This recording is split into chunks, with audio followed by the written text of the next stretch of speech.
Hello there, hockey people. Welcome back, or welcome to the channel.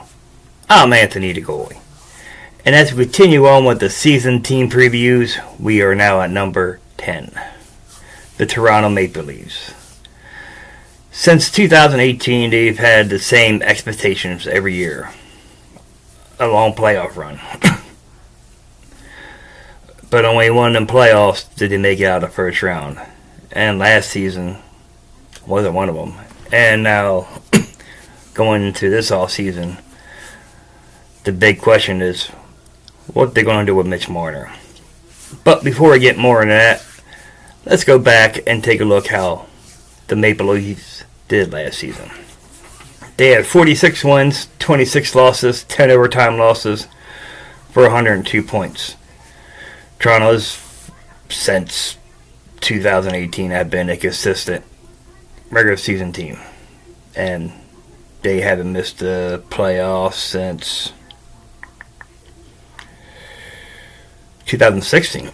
But they've been a consistent regular season team since 2018.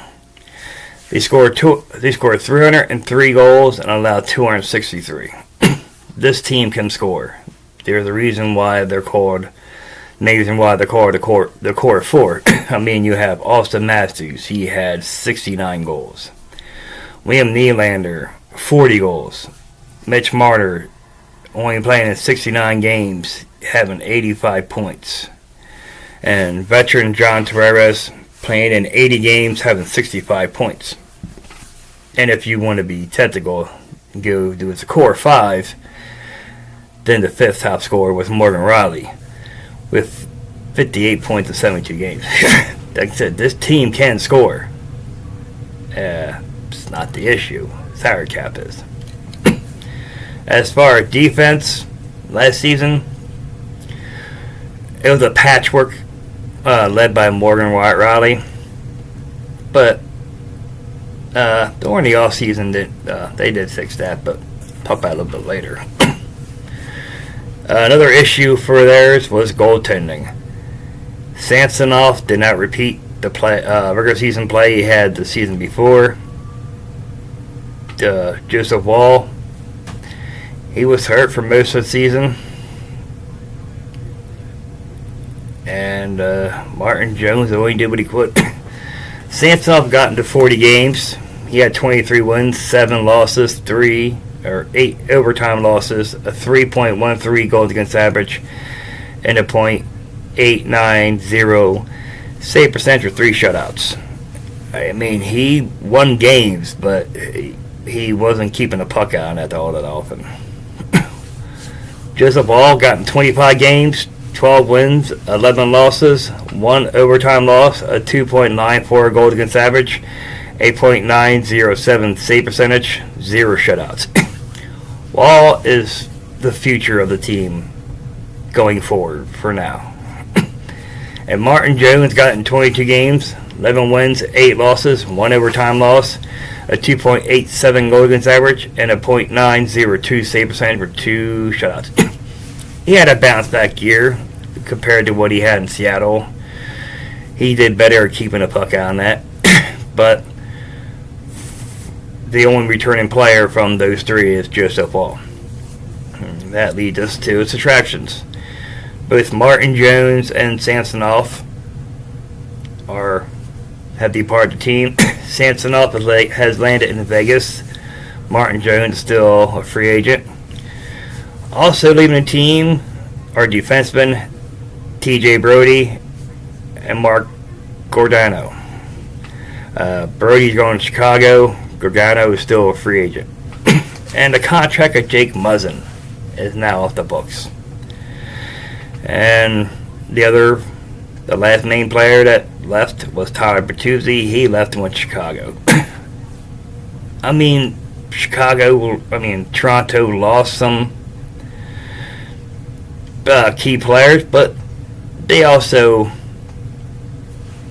added players to take their spots. Defense-wise, they added 2 players. Chris Tanev, who played parts of last season in Calgary and Dallas. He played 56 games in Calgary, for 1 goal, 13 assists for 14 points. In Dallas, he played in 19 games, 1 goal, 4 assists, 5 points. Excuse me. He is a defensive-minded player. He will block shots. He is not known for his points, and that's one thing Toronto needed from a blue line. And they also added Oliver Ekman-Larsson from Florida. He played in 80 games, 9 goals, 23 assists for 32 points.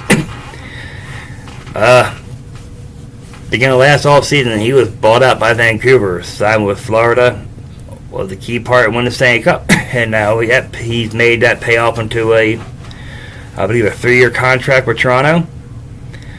He'll help move the puck around and take some pressure off Raleigh. And they also re-signed Max Domi to a contract, 3-year contract. He played in 80 games, 9 goals, 38 assists, 47 points. He can put in more goals, but yeah, he's got to live up to his dad legend. That's not fighting wise, but he can live up to him as being a key part of Toronto.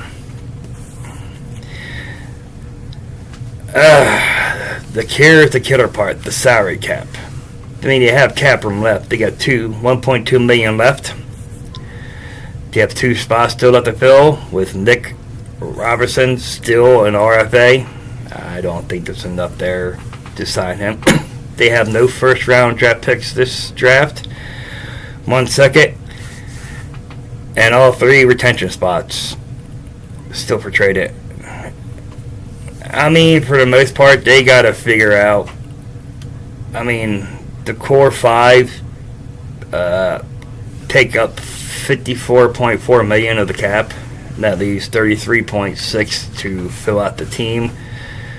That is 18 players. So that's an issue. But, you know, Tavares' contract's up after the season. So does Marner's, and they're both UFAs. That's the issue. But Marner controls his fate from here. He can say if he wants to be traded or doesn't want to be traded. So that's going to be the story ongoing in Toronto. And goaltending is going to be an issue.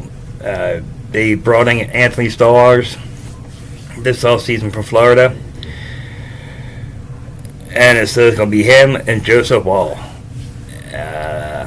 My concern is, combined, they have 144 games experience in the NHL. I mean, Stolarz has had a decent career. He's played 108 games, 43 wins, 31 losses, 9 overtime losses, a 2.69 goal against average, a .915 save percentage, and 8 shutouts. I mean, on paper, it could look at a weakness, but during the season, it could turn to a positive.